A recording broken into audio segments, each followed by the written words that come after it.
Hello students, क्या आप लोगों को भी जीएसटी की जनरल एंट्रीज करने में दिक्कत आती है, कोई परेशानी आती है? तो हम आज की वीडियो में इसे बिल्कुल सरल तरीके से करना सीखेंगे।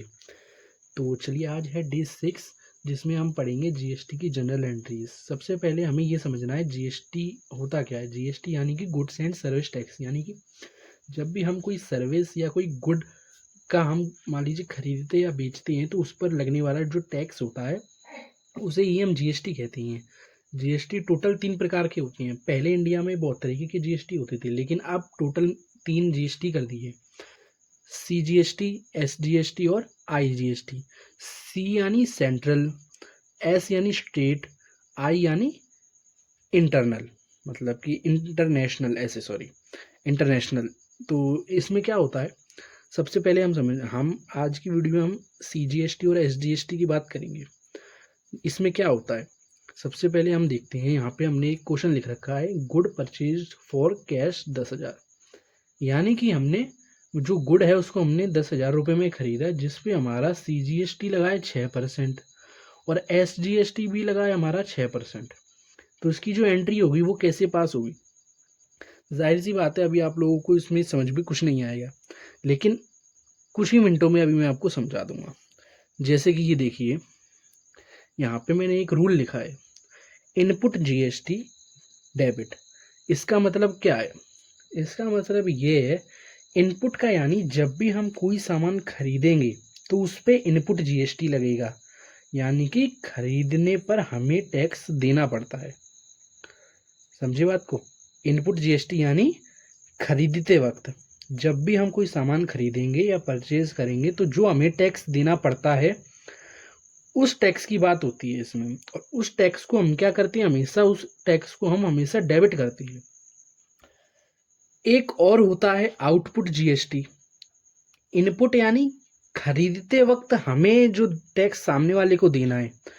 आउटपुट जीएसटी क्या हो गया, जब हम कोई सामान बेचते हैं और उस पर जो हम टैक्स लेते हैं वो हो जाता है आउटपुट जीएसटी। फिलहाल आउटपुट जीएसटी को हम अगली वीडियो में कवर करेंगे। आज की वीडियो में हम इनपुट जीएसटी को कवर करेंगे, लेकिन मैंने आपके नॉलेज के लिए आपको बता दिया। आप समझते हैं ये क्या होता है। जैसे कि हमने सामान खरीदा 10,000 रुपये का, तो सामान कितना है, परचेज अकाउंट डेबिट 10,000। उस पर 6% हम सीजीएसटी और 6% एसजीएसटी देंगे, जो कि 6% हमारा होता है 10,000 का 6%, यानी कि 600 रुपये। तो 600 रुपये का हमारा एसजीएसटी और सीजीएसटी दोनों लगा है। तो जो टोटल अमाउंट होगा वो हमारा 11,200 होगा। यानी हमें जो परचेज का हमें जो पेमेंट करना है वो हमें टोटल 11,200 करना है। बट सामान हमने 10,000 का खरीदा है, लेकिन जो जीएसटी यानी जो टैक्स लगा है वो 600 यानी 1,200 रुपये टैक्स लगा है। तो जो 10,000 रुपये हम 1,200 रुपये एक्स्ट्रा दे रहे हैं वो हम टैक्स के दे रहे हैं। और ये यहाँ पे मैं पहले समझा ही चुका हूँ कि इनपुट यानी खरीदते वक्त जो भी हम टैक्स देते हैं तो वो डेबिट में होता है। तो ये टैक्स आप देख रहे हैं, ये टैक्स को हमने डेबिट किया है। और सेल में यही चीज़ बिल्कुल इसकी उल्टी हो जाएगी। यानी कि सेल में क्या होएगा, सेल में कैश हमें मिलेगा तो कैश अकाउंट डेबिट हो जाएगा और परचेज की जगह सेल अकाउंट क्रेडिट हो जाएगा।